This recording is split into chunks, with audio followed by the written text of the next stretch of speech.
Allahu Akbar, Allahu Akbar.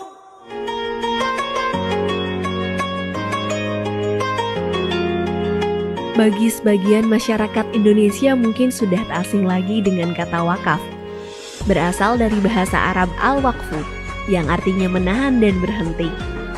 Apabila kata tersebut dihubungkan dengan harta seperti tanah, maka harta wakaf yang sudah diwakafkan pemiliknya dilarang dipindah tangan dalam bentuk apapun. Wakaf menjadi salah satu bentuk ibadah sedekah jariyah yang pahalanya terus mengalir sehingga kerap kali diamalkan oleh sebagian masyarakat muslim Indonesia. Biasanya harta benda yang diwakafkan masyarakat berupa tanah untuk kepentingan umat muslim seperti masjid, tanah makam, pesantren, atau yang lainnya. Karena bersangkutan dengan tanah, pemerintah memberikan peraturan khusus terkait ibadah wakaf yang tercantum dalam Undang-Undang Nomor 41 Tahun 2004 tentang wakaf. Meskipun pada dasarnya wakaf adalah urusan agama, namun pada praktiknya juga diperlukan untuk diatur dalam hukum negara. Artinya, pemerintah harus berperan aktif dalam memfasilitasi dan memastikan tata kelola perwakafan berjalan secara transparan dan akuntabel. Kementerian ATR BPN selaku leading sektor dalam menjamin kepastian hukum hak atas tanah menggulirkan program strategis nasional sertifikasi tanah wakaf melalui pendaftaran tanah sistematis lengkap untuk menyelamatkan aset-aset umat dan masyarakat.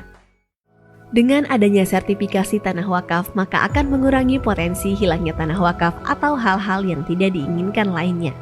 Melalui sertifikasi ini diharapkan aset-aset wakaf terjaga legalitasnya dan memudahkan dalam pengelolaannya.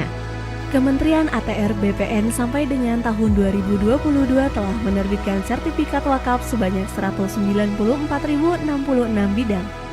Untuk mempermudah proses sertifikasi tanah wakaf, Kementerian ATR BPN telah menerbitkan aturan terkait pendaftaran tanah wakaf melalui Peraturan Menteri ATR Kepala BPN Nomor 2 Tahun 2017. Tentang tata cara pendaftaran tanah wakaf di Kementerian ATR BPN. Selain itu, Kementerian ATR BPN juga telah mengeluarkan Surat Edaran Nomor 1/SE-3/2018 tentang petunjuk pelaksanaan percepatan pendaftaran tanah tempat peribadatan di seluruh Indonesia. Kementerian ATR BPN juga terus berkoordinasi dan membangun kerjasama dengan Kementerian Agama dan berbagai organisasi atau badan atau kelembagaan keagamaan yang ada di Indonesia. Kementerian ATR BPN juga turut mendukung layanan digital sistem informasi wakaf dengan mengintegrasikan data-data pertanahan, khususnya data mengenai tanah wakaf yang ada di Pusat Data dan Informasi Pertanahan, Tata Ruang dan Lahan Pertanian Pangan Berkelanjutan atau Pusdatin Kementerian ATR BPN. Dengan demikian, diharapkan seluruh tanah wakaf di Indonesia bisa segera didaftarkan dan disertifikasi.